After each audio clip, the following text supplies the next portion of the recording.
Hey and welcome to Not Only Hollywood. Today I'm going to review Infernal Affairs 3 from 2003. This is a Hong Kong action crime movie. Lau Qingming is back at work. He suspects that one of his colleagues is a mole for the Triad. Then it was the end of the fantastic Infernal Affairs series. Infernal Affairs 3 ends the trilogy in a good and fitting way, even though it's the weakest movie in the series. In Infernal Affairs 3, all loose threads from the previous two movies are gathered. It focuses on Ming, who believes that one of his colleagues is a new mole for the Triad. Ming wants to prove to everyone and himself that he's a good man. You son of a bitch. And he never escapes what he did to Yan. Under Ming's investigation, the movie switches between present and past, and Tony Leung Chiu-Wai is back again as Yan. Infernal Affairs 3 becomes a mix of the first and second movie. It doesn't put too much weight on the pace and suspense that we experienced in the first movie. It also skips the great character depth and story from the second movie. So Infernal Affairs 3 is a lightweight compared to the first two movies in the trilogy. I've seen Infernal Affairs 3 three times. So when I sat down to watch the Infernal Affairs movies again, I didn't look forward to Infernal Affairs 3. It doesn't hold the same level as the previous two movies, but that doesn't mean it's a bad movie. It feels different compared to the first two movies. My eyes filled up with tears as usual when the movie was almost finished. There's something special about the Infernal Affairs trilogy that arouses powerful emotions in me. These movies break my heart. My cold, cold heart. Usually I don't react too much emotionally when watching movies. But the Infernal Affairs movies wake something up deep inside me. Few people shoot such stylish scenes on a skyscraper roof as the directors of the Infernal Affairs trilogy. The roof scenes are something everyone will remember from Infernal Affairs, and here they are even more beautiful with dimmed colors. Impressive scenes. Impressive. Infernal Affairs 3 also offers some humor.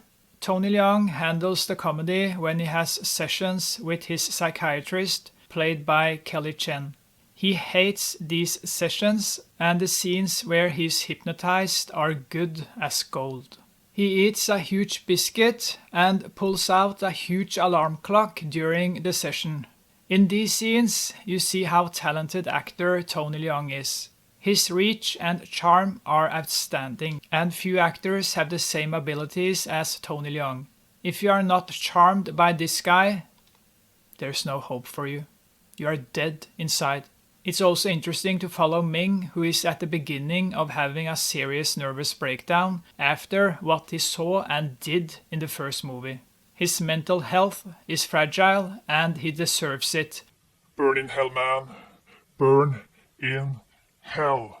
I think the Infernal Affairs trilogy had the right ending. It could have been better, but it could also have been much worse. I rarely get such powerful feelings for a character as Yan, when I watch movies. And when all the movies fill my eyes up with tears, there's something special about these movies. The Infernal Affairs trilogy is for me the second best gangster trilogy created after the Godfather trilogy. But the Godfather trilogy doesn't punch me so hard emotionally in the same way that the Infernal Affairs trilogy does. Oh, so much trilogy. Trilogy.